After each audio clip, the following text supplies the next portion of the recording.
மனுஷன் எல்லாரும் பல்சையும் பிடிச்சிட்டான். இன்னும் என்னென்ன ஆட்டம் ஆட போறானோ. சம்மர் வந்தாச்சு. What's your plan for this holiday? எங்க கிட்ட விட்டுருங்க, நாங்க பாத்துக்கிறோம்.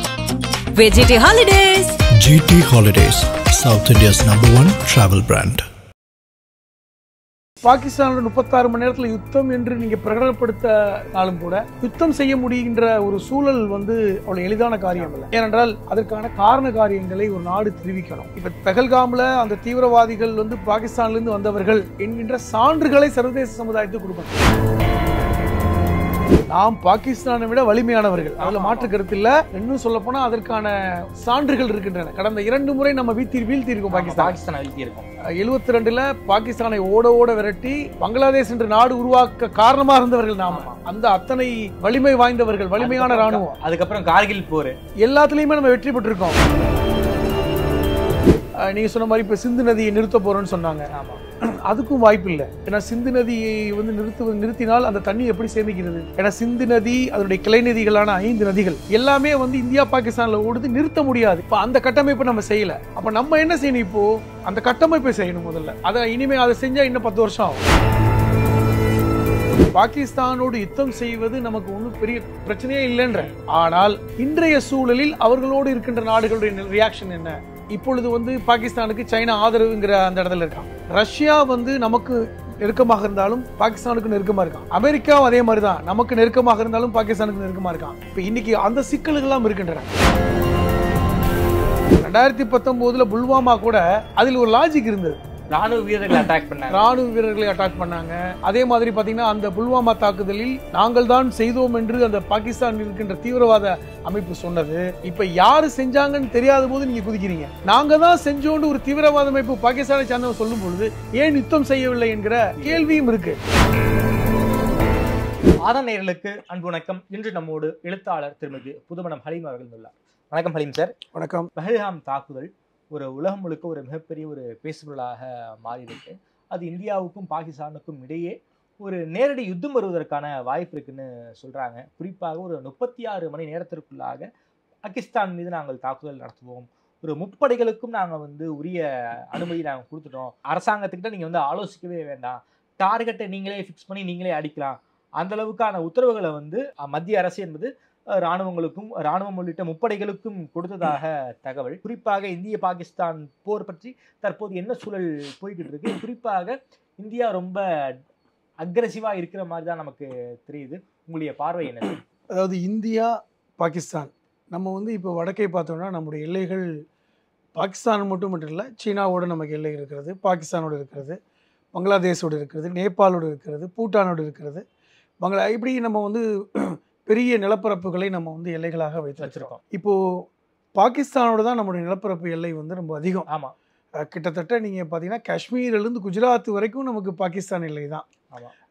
அது கடல் மார்க்கமாகவும் இருக்கிறது, நில மார்க்கமாகவும் இருக்கிறது. இப்போ சொல்லப்போனால் காஷ்மீர்லேருந்து பஞ்சாப் வரைக்கும் 500 கிலோமீட்டருக்கு மேலே நம்ம நிலப்பரப்பு வழியாகவே நம்ம எல்லை வச்சுருக்கோம். 500 கிலோமீட்டர் தூரம் கிட்டத்தட்ட நம்ம நில அடிப்படையிலே நம்ம எல்லை வைத்திருக்கிறோம்.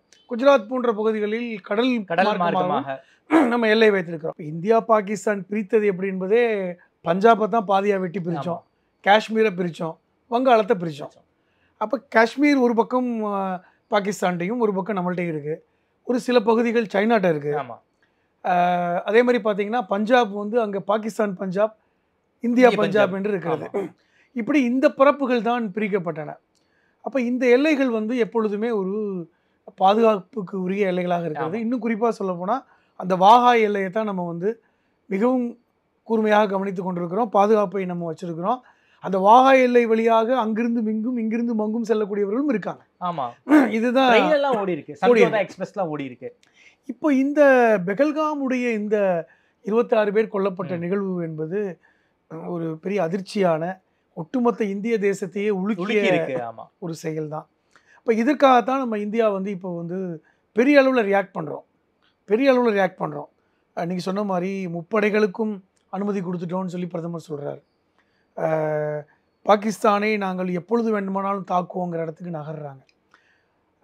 நேற்றுக்கூட நடந்த அந்த பாதுகாப்புத்துறை செயலர்கள் இப்போ அந்த பாதுகாப்புத்துறை தேசிய பாதுகாப்பில் பிஎஸ் ராகவன் ஒருத்தர் தான் பாதுகாப்புத்துறை செயலாளர்.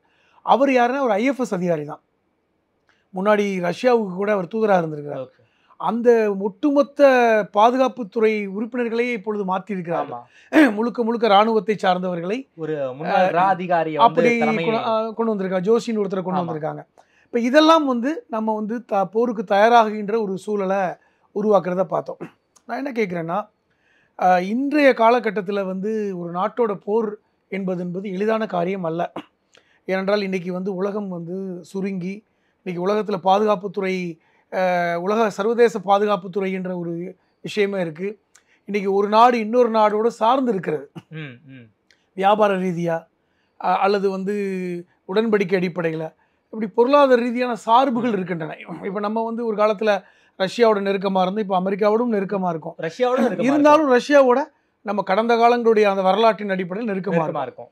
இப்போ நீங்கள் பாகிஸ்தானோட 36 மணி நேரத்தில் யுத்தம் என்று நீங்கள் பிரகடனப்படுத்தினாலும் கூட யுத்தம் செய்ய முடிகின்ற ஒரு சூழல் வந்து அவ்வளோ எளிதான காரியம் இல்லை.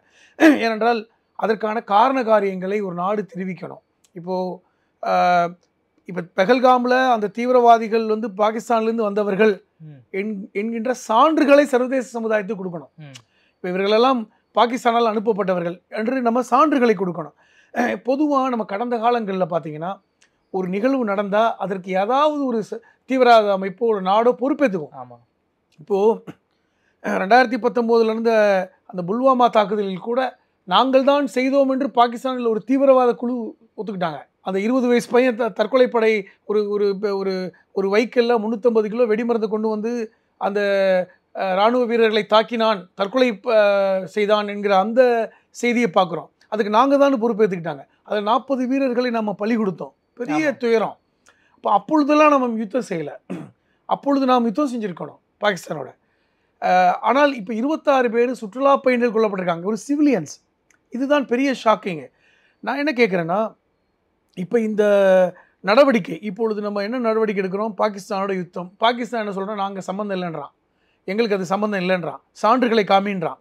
அல்லது வந்து ஒரு நடுநிலையான நாடு அமெரிக்கா போன்ற நாடுகளை வைத்து நான் ஒரு பஞ்சாயம் பண்ணுங்க, நாங்கள் எங்கள் சான்றுகளை கொடுங்க, நாங்கள் அதை செய்யவே இல்லைன்றான். இப்போ இது ஒரு சிக்கல் இருக்கிறது. நாங்கள் தான் செய்தோம் என்று ஒரு தீவிரவாத அமைப்பு சொன்னால் நம்ம யார்ட்டையும் கேட்க தேவையில்லை, உடனே அட்டாக் பண்ணலாம். இரண்டாவது, ஒரு இப்போ சான்று கிடைத்து விட்டால் சர்வதேச சமுதாயத்தில் இவன் தான் அனுப்பிச்சிருக்கான்னு சொல்லி சான்று கொடுத்துட்டோன்னா நம்ம முப்படையும் அனுப்பிச்சிடலாம். நாம் பாகிஸ்தானை விட வலிமையானவர்கள், அதில் மாற்று கருத்து இல்லை. ரெண்டும் சொல்லப்போனால் அதற்கான சான்றுகள் இருக்கின்றன. கடந்த 2 முறை நம்ம வீழ்த்தியிருக்கோம் பாகிஸ்தான். 72ல் பாகிஸ்தானை ஓட விரட்டி பங்களாதேஷ் என்ற நாடு உருவாக்க காரணமாக இருந்தவர்கள் நாம.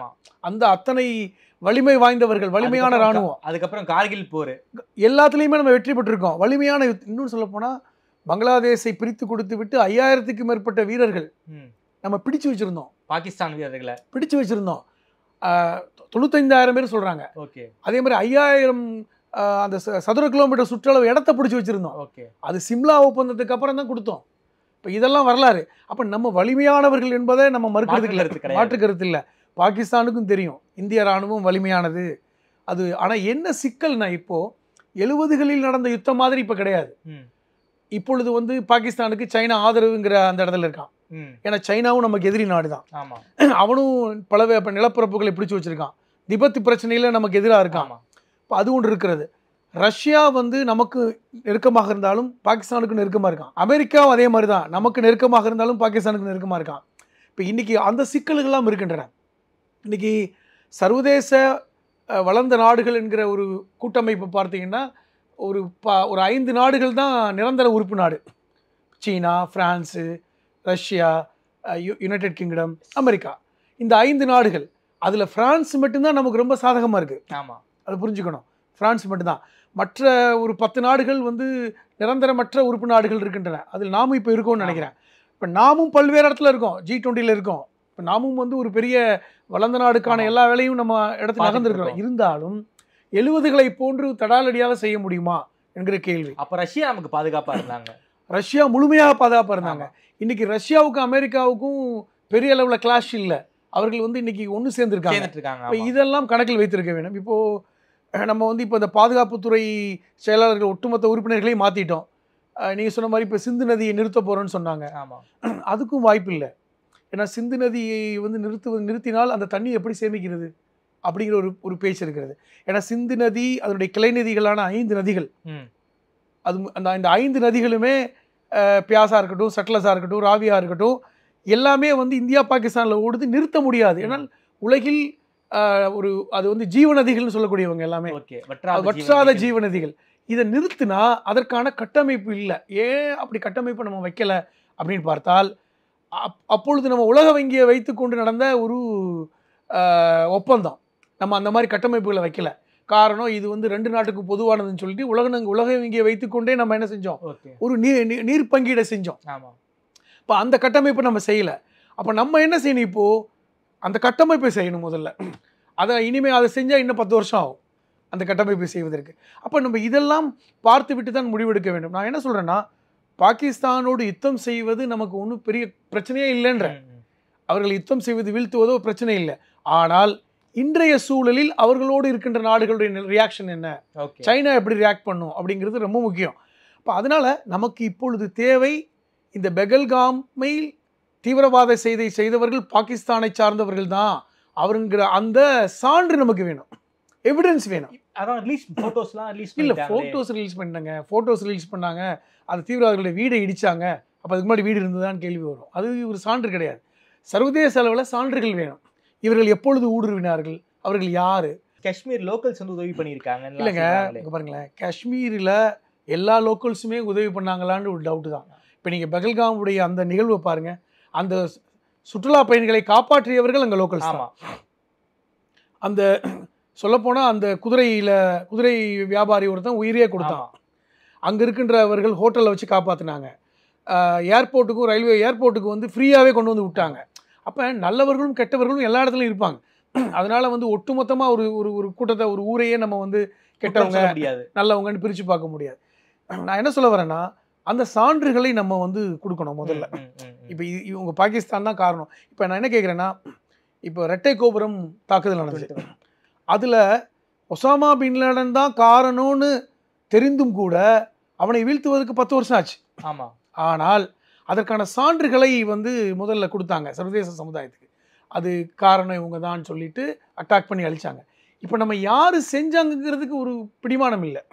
லஷ்கர் அமைப்புடைய துணை அமைப்பான ஒரு நீ இந்த அமைப்பு அவங்க சொல்றாங்கல்ல, அவங்க அந்த அமைப்பு கூட 2019 உருவானதா சொல்றாங்க.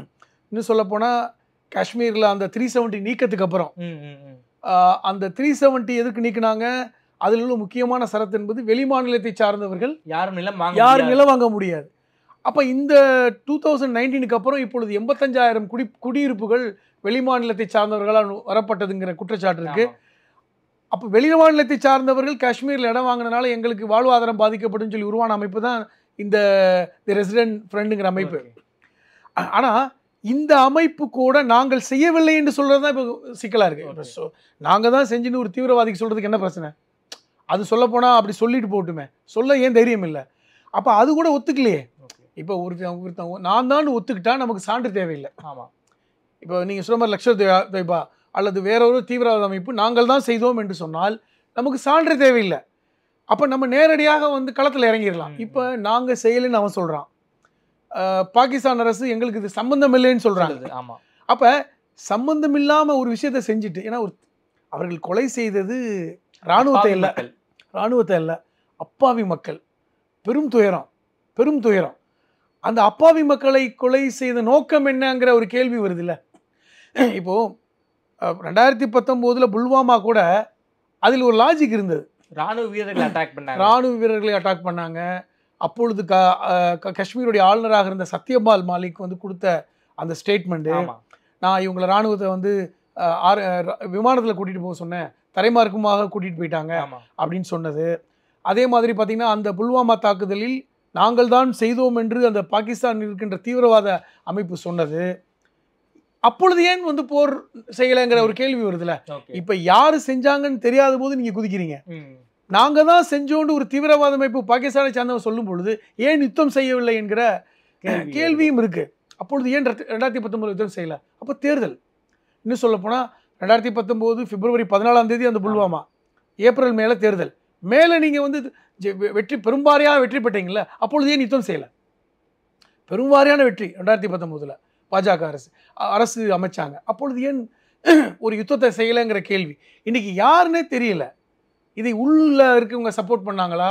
அது யார் சப்போர்ட்? இப்போ நீங்கள் சொல்கிறீங்க காஷ்மீரில் இருக்கின்ற உள்ளூர் மக்கள் சப்போர்ட் பண்ணாங்கன்னா யார் சப்போர்ட் பண்ணான்? அவன் எங்கேருந்து வெளியே வந்தான்? அவன் வீடு எங்கே இருக்குது? இந்த கேள்வி இருக்குல்ல. ஏன்னா அது நான் மறைக்கப்படக்கூடிய இடமா? அவனை கண்டுபிடிங்க. இவன்லாம் சப்போர்ட் பண்ணான் அப்படின்னு ஒரு லிஸ்ட்டை கொண்டு வந்து ஆளை முன்னாடி நிப்பாட்டுங்க. அவன் மூலமாக நீங்கள் சான்றுகளை பெற்று இது பாகிஸ்தான் தான் காரணம்னு சொன்னால் யுத்தம் செய்யுங்க. இதைத்தான் நம்ம விரும்புகிறோம். இந்த பொதுமக்களை கொண்டவர்களுக்கு கண்டிப்பாக நம்ம பழி வாங்கணும், அதில் மாற்று கருத்தே கிடையாது. ஏன்னால் 26 அப்பாவி உயிர்களும் முக்கியமானது. அதை யார் செஞ்சாலும் அவர்கள் தண்டிக்கப்படணும். ஆனால் அதற்கான வழிமுறைகளை ஏன் நீங்கள் வந்து இப்படி வந்து பாகிஸ்தான் யுத்தம் அப்படின்னு போறீங்களே, அதை நீங்கள் புலனாய்வு செய்து சான்றுகளை உருவாக்குங்களேன்னு தான் நான் சொல்கிறேன். அது ஒன்று. இரண்டாவது, இன்னைக்கு சர்வதேச சமுதாயம் காஷ்மீரில் நடந்த இந்த பிரச்சனைக்கு இந்தியாவுக்கு ஆதரவாக இருக்காங்க. இப்போ இந்த பாதுகாப்பு கவுன்சில் நடந்த விஷயத்தில் எல்லாருமே ஆதரவு கொடுத்துருக்காங்க. இன்னொன்று தெரியுமா? பாகிஸ்தானும் ஆதரவு கொடுத்துருக்காங்க, சைனாவும் ஆதரவு கொடுத்துருக்காங்க. யாருன்னு கண்டுபிடிச்சு சொல்லுங்க. யாருமே எதிர்ப்பு தெரிவிக்கல. யாரு செஞ்சாங்க அப்படிங்கிறத கண்டுபிடிச்சு எவிடன்ஸ் ப்ரொடியூஸ் பண்ணுங்க, அவர்களை தண்டிக்க. அப்ப எல்லாருமே ஒருமித்த குரல்ல வந்து இதுக்கு கண்டனம் தெரிவிக்கிறாங்க. இதுல வந்து இந்தியாவை நேசிக்கிற நாடுகள், விருப்பு நாடுகள்லாம் இல்லை. அப்ப இதை வந்து நம்ம வந்து இந்த சர்வதேச கான்ஸ்பிரசி என்ன, இது யார் செஞ்சாங்க, இதை கண்டுபிடிக்க வேண்டிய பொறுப்பு யாருக்கு இருக்கிறது? நமக்கு தான் இருக்கு. ஏற்கனவே நம்ம பேசுறோம் ஒரு இத்தனை டூரிஸ்ட் போகிற இடத்துல கவனக்குறைவாக எப்படி இருந்தாங்கன்னு. ஆமாம், ஒரு 500க்கும் மேற்பட்டவர்கள் அந்த பெஹல்காம் போகிறாங்க.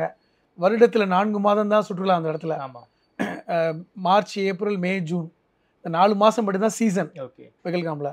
அப்போ 8 மாதம் அங்கே யாரும் போக மாட்டாங்க. அப்போ இந்த 4 மாத காலம் ஏன் இராணுவம் அங்கே போய் நிறுத்த வைக்கப்படலை அப்படிங்கிற கேள்வி. அதற்கு கூட ஒன்றிய அமைச்சர் சொன்ன பதில் ஒன்று, அது எங்களுக்கு வந்து காஷ்மீர்லேருந்து அந்த பாதுகாப்புக்கு வேணும்னு கேட்கல அப்படிங்கிற மாதிரி ஒரு தகவல் வந்தது. காஷ்மீர் அரசு வந்து இந்த 4 மாத காலம் எங்களுக்கு பாதுகாப்பு கொடுக்கணும்னு கேட்டால் தான் நான் நிறுத்துவோம். ஆனால் காஷ்மீர் என்பதே ஒரு யூனியன் டெரிட்டரி, அதுக்கு முக்கியமாக மறந்துடுறாங்க. உமர் அப்துல்லாவை நோக்கி நீள்கின்ற விரல்கள் இங்கே உள்துறையை நோக்கி தான் நீளணும். ஏனென்றால் யூனியன் டெரிட்டரி என்பது காவல்துறை கூட ஒன்றிய அமைச்சர் கீழ் இருக்கிறதா.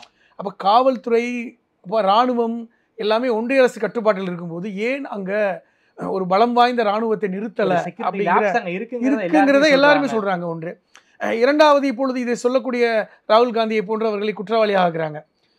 ராகுல் காந்தி உத்தரப்பிரதேசம் போகிறாரு, இவர் வந்து தீவிரவாதிகளுக்கு ஆதரவானவர்னு சொல்லி அதெல்லாமே நமக்கு நோக்கம்.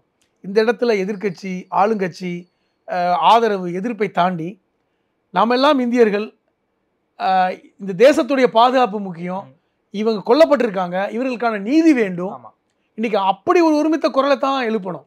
நீங்க அரசுக்கு ஆதரவு, அரசுக்கு எதிர்ப்பு, அது என்பது தேவையற்ற செயல். இன்னைக்கு ஒட்டுமொத்தமாக இந்திய தேசமும் அந்த தீவிரவாத செயல் நடந்திருக்கிறது. யார் செய்தார்கள், அந்த அந்த அந்த படுகொலைக்கு நீதி என்ன, அதை நோக்கி நகர்ந்தால் நமக்கான விடைகள் தெரிய வரும்.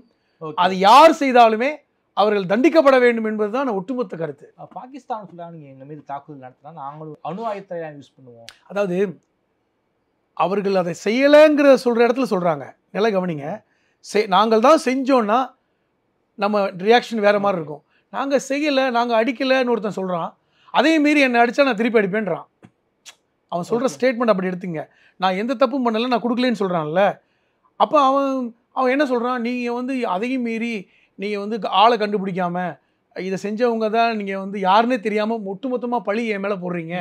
அப்படி பழியை போட்டு உங்கள் மக்களை திருப்திப்படுத்துவதற்காக எங்களோட சண்டைக்கு வந்தால் நான் அணு ஆயுதத்தை பயன்படுத்துகிறேன். நம்மள்ட்டையும் அணு ஆயுதம் இருக்கு, அவன்கிட்ட அதிகமாகவே இருக்கு, அவன்கிட்ட விட அதிகமாகவே நம்மள்ட்ட இருக்கு. இன்னைக்கு அணு ஆயுதம் வைத்திருக்கிற நாடுகளில் இந்தியாவும் பாகிஸ்தான் அடக்கம்.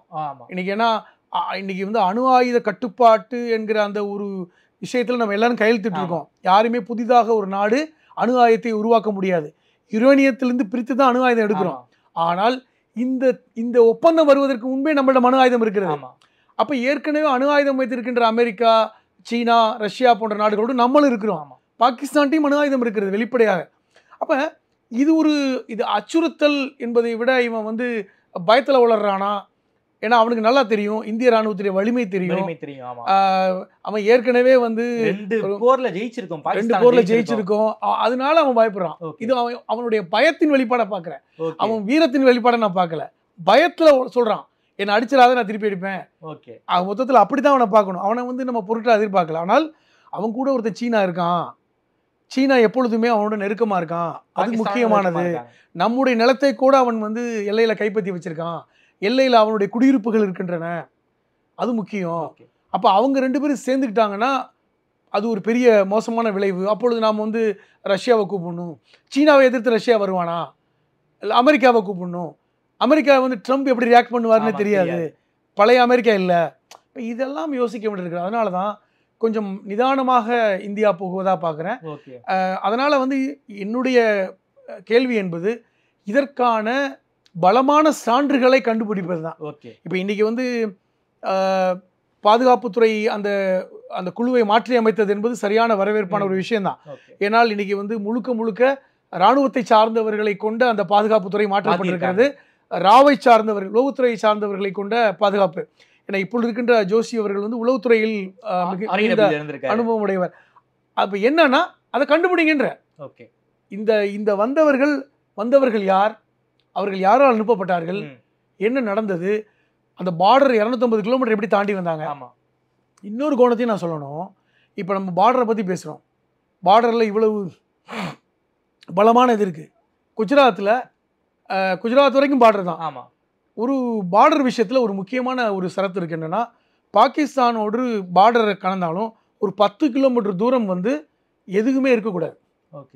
பாகிஸ்தானுக்கும் இந்தியாவுக்கு இடையில் ஒரு 10 கிலோமீட்டர் தூரம் என்பது வீடுகள், குடியிருப்புகள் இருக்கலாம், எந்த ஒரு நிறுவனம் இருக்கக்கூடாது, ஒரு வியாபார ஸ்தலம் இருக்கக்கூடாது, மொத்தமாக மக்கள் இருக்கக்கூடாது, அப்படி தான் இருக்கணும். ஆனால் குஜராத்தில் அதானிக்காக அந்த பாகிஸ்தான் எல்லையிலிருந்து 1 கிலோமீட்டர் தூரத்தில் இந்த சூரிய எரிசக்தி பூங்காவை அமைப்பதற்கு 2023 நாம் வந்து அனுமதி கொடுத்துருக்கோம். அந்த சூரிய எரிசக்தி பூங்காவிற்கு முதலீடுகளை பெறுவதற்காக அமெரிக்காவிலிருந்து பெறுவதற்காக 2000 கோடி லஞ்சம் கொடுத்தார் என்று அமெரிக்காவில் ஒரு கேஸ் இருக்குது பார்த்தீங்களா, அது விஷயமா தான். எப்படி அனுமதி கொடுத்தார்கள் என்கிற கேள்விக்கு இன்ன வரைக்கும் பதில் இல்லை. அப்போ எல்லையை எப்படி நம்ம பாதுகாக்கிறோம்? ஒரு 10 கிலோமீட்டர் தூரம் வந்து யாருமே நடமாடக்கூடாது பெருசா அப்படின்னு போகும்போது இந்த எரிசக்தி பூங்காவிற்கு எப்படி ஒப்புதல் கொடுத்தோம், எப்படி நம்முடைய வெளியுறவு கொள்கையை வந்து நம்ம அட்ஜஸ்ட் பண்ணோம், இதெல்லாம் இருக்கிறது. அப்போ பணக்காரர்களுக்கு மட்டும் ஒரு அட்ஜஸ்ட்மெண்ட். இப்போ இன்னைக்கு வாகா எல்லையை மூடுகிறார்கள். வாகா எல்லையை மூடுவது என்பது பஞ்சாபியர்களுக்கு பிரச்சனைன்னு இன்னைக்கு பஞ்சாபியர்கள் பெரிய போராட்டம் நடத்துறாங்க. ஏனென்றால் அவருடைய வியாபாரங்கள், விவசாய பொருட்கள் வந்து அந்த எல்லையை 500 கிலோமீட்டர் தூரம், ஏன்னா அங்கிட்டு இங்கேயுமா வந்து அவர்கள் வியாபார பொருட்களை விற்பது வாங்குவது என்று இருக்கிறார்கள். இப்போ இது வந்து ஒரு பெரிய பிரச்சனை அங்கே போய் கொண்டிருக்கிறது. இப்போ இதெல்லாம் உட்படுத்தி தான் ஆய்வு செய்யணும். ஆய்வு செய்து இந்த கொலைகாரர்களை, இந்த தீவிரவாதிகள் யார், இவர்களை அனுப்பியவர்கள் யார் என்கிற அந்த இடத்துக்கு நகர்ந்து கண்டறிந்து சர்வதேச சமுதாயத்தில் சான்றுகளை கொடுத்து அப்பொழுது பாகிஸ்தானோட யுத்தம் செய்யுங்கள். இவங்க தான் அனுப்பிச்சாங்கன்னு தெரிஞ்சா யுத்தம் செய்வதற்கு நாமே தூண்டுவோமே, யுத்தம் செஞ்சிருங்க இப்படி பண்ணிட்டானுங்கன்னு. ஏன்னால் நாமே வந்து கொந்தளிச்சு போய் தான் இருக்கோம். இந்த 26 பேர் கொல்லப்பட்டதை ஒவ்வொரு இந்தியனும் சகித்து கொள்ள முடியாமல் இருக்கிறான். அதுதான் உண்மை.